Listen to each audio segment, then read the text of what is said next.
Hello, here we go again. Watford have sacked manager Valérien Ismaël. I don't know where to start in this video today, so I thought I would start by reading the official club statement that came by Watford late last night after our home defeat to Coventry City. And yeah, I am stunned. Now, I'm not stunned that it's been sacked because arguably the form we've been on is sackable form. What I'm stunned about is the fact that we're in this situation again.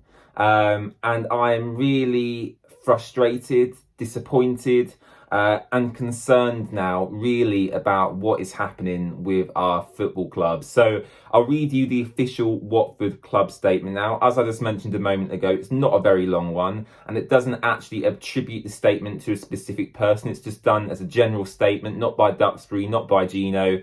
It's just done as an official club statement. So here we go. And it says, Tom Cleverley will assume the position of interim head coach at Vicarage Road. This follows Watford FC terminating the contract of Valérien Ismaël after today's home defeat to Coventry City. The Hornets thank Valérien and his staff for their dedication and commitment. However, the club's board considers it an appropriate time to make a change in order to improve results. Tom Cleverley's staff will be confirmed in due course. Now, a very short statement there by Watford, but a lot to dive into.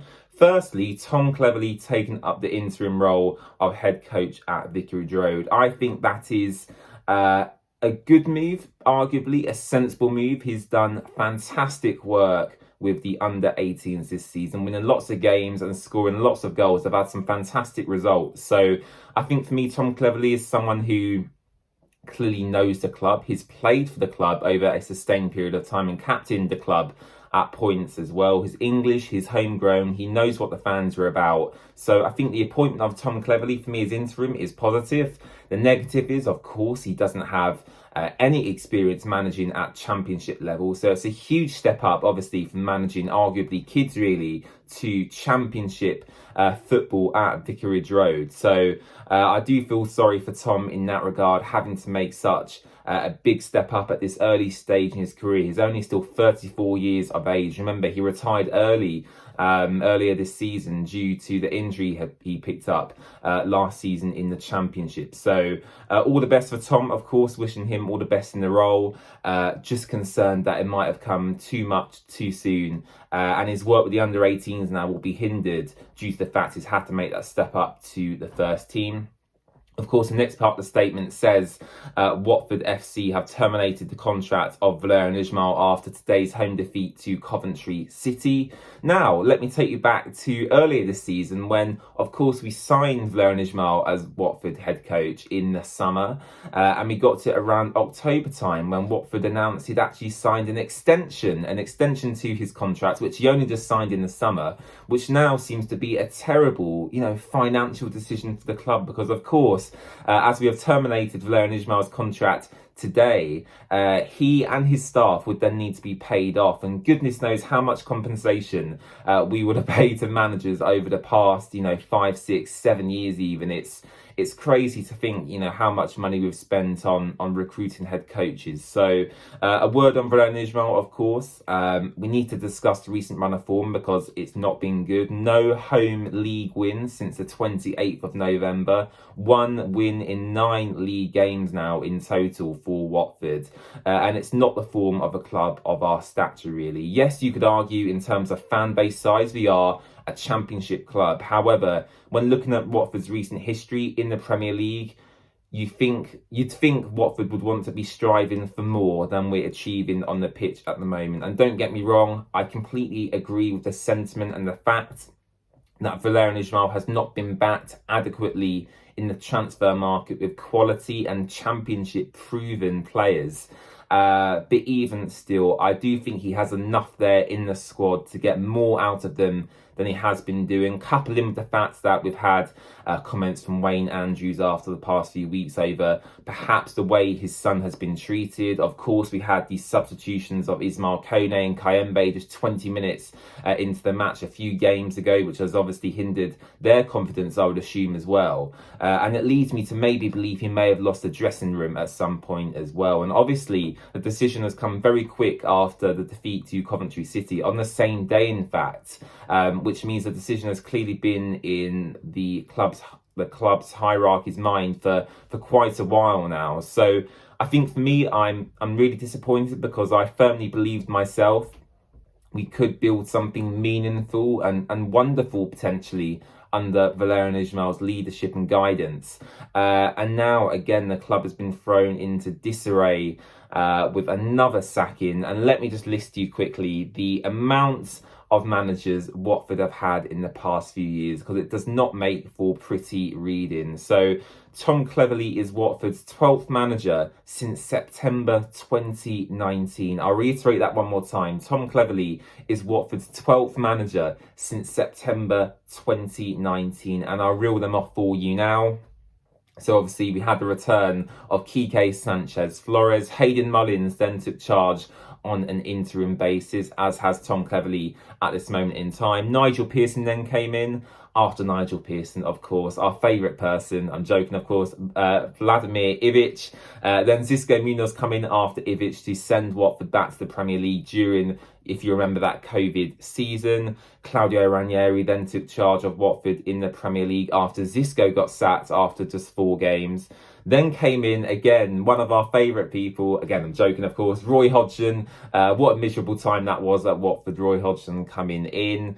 After Roy Hodgson, I felt some hope and optimism. We just had the recent concerts of Elton John at Vicarage Road. There was a renewed sense of optimism as Rob Edwards come into the job. But unfortunately, Rob Edwards himself only lasted around 7 games at Vicarage Road. He's since gone to Watford's arch rivals Luton Town and has them in a fighting chance of staying up in the Premier League this season under a very restricted financial budget, which for Rob Edwards personally, I'm sure is a very satisfying thing for him personally. Arguably, going to Watford's fiercest rivals and getting them within fighting distance of Premier League survival. It's really disappointing from my perspective, but I'm sure for Rob Edwards and Luton Town, they're delighted with their man. And I firmly thought Rob Edwards was that man. Again, homegrown is something I really value and I really like in a head coach and in players as well.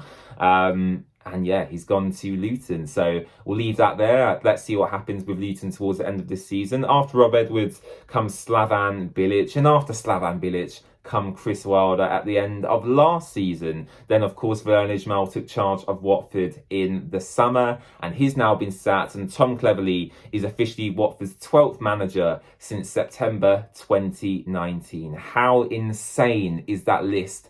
I just said to you there, it's absolutely bonkers. It's crazy. It's a insane way of operating. I tweeted a couple of weeks ago on my Twitter account, TheWatfordWay, insanity is doing the same thing over and over and over again. Now, in this instance, I think Valérien Ismaël's sacking was probably warranted in the sense that the run of form we've been on has been that bad that other clubs would have sacked their managers at this point in time as well.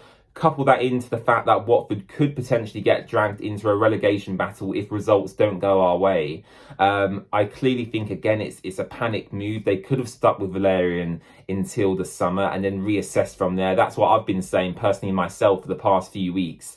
But they've clearly felt there's enough of a risk of Watford getting relegated or being dragged into a relegation battle to make this change. Now, of course, Tom Cleverley has played with these players. He knows the players well himself. He's a leader. He's English. He can communicate really well.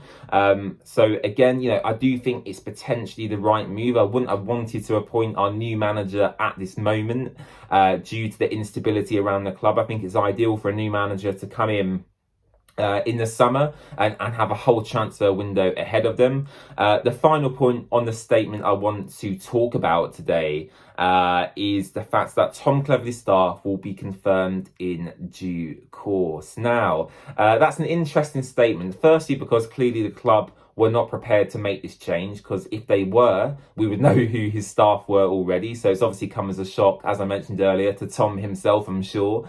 But yeah, Tom Cleverley's staff will be confirmed in due course. I'd expect some of his coaches from the under-18s to move up with him, and hopefully that will aid the development of youth throughout the Watford stages, up to the 23s and then up to the first team for the rest of this season. It'll be great to see the likes of Jack Greaves, Adeyemo, some other young players get involved in the matchday squads. I think that would be beneficial to the club going forward. But yeah, the fact his staff will be confirmed in due course suggests to me potentially, just a rumour in my head, we may be seeing the return of Troy Deeney. It wouldn't surprise me if this happened just on an interim basis. Troy is clearly liked by the majority of Watford fans. He's a club legend, and I would put Tom Cleverley in that same bracket as well. But yeah, it's interesting. So we'll have to see how this develops in the next few days. But yeah, Tom Cleverley's staff will be confirmed in due course according to the official Watford statement. So let's see if Troy Deeney makes a return to the Watford, Vicarage Road. You know, it's his home. It's where he's played his best football. And yeah, that'll be interesting to see how that develops. But yeah, enough waffling from me. That's the statement. It's not very long. I'll just read it to you one more time before we head off. Tom Cleverley will assume the position of interim head coach at Vicarage Road until the end of the season. This follows Watford terminating the contract of Valérien Ismaël after today's home defeat to Coventry City. The Hornets thank Valérien and his staff for their dedication and commitment. However, the club's board considers it an appropriate time to make a change in order to improve results. Tom Cleverley's staff will be confirmed in due course. In terms of my personal conclusion and summary over what's happened in the past 24 hours, again, I have to reiterate my thoughts and feelings from earlier on in the video. I'm really disappointed because I genuinely thought that, you know, this could be the manager. This could be the guy. He sorted out our discipline issues earlier this season. He seemed to get the squad early on playing in quite a exciting and cohesive way. However, you know, ever since really the Christmas period started, that really congested festive period, especially with the small squad, of course, that Watford have had, we've struggled majorly to kind of gain any sort of positive results in the new year.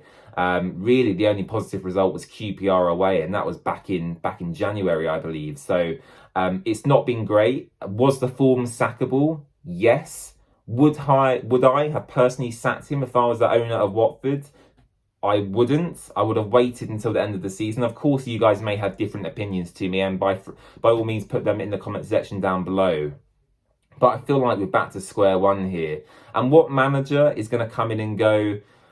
What quality manager is going to come in and go, I really like Watford. You know, I really like that club. I feel like I can build something here. Because no manager is going to say they can build something at a club that no manager has really survived a year since Javi Gracia was in charge back in 2019. I believe he was the last manager, Javi Gracia, to survive over 12 months in charge of Watford, which is crazy. And of course, he achieved great things at the club. He got us to our highest ever Premier League finish. And of course, that famous FA Cup final at Wembley against Manchester City as well. So for me personally, I think if managers are given time, they can build great things.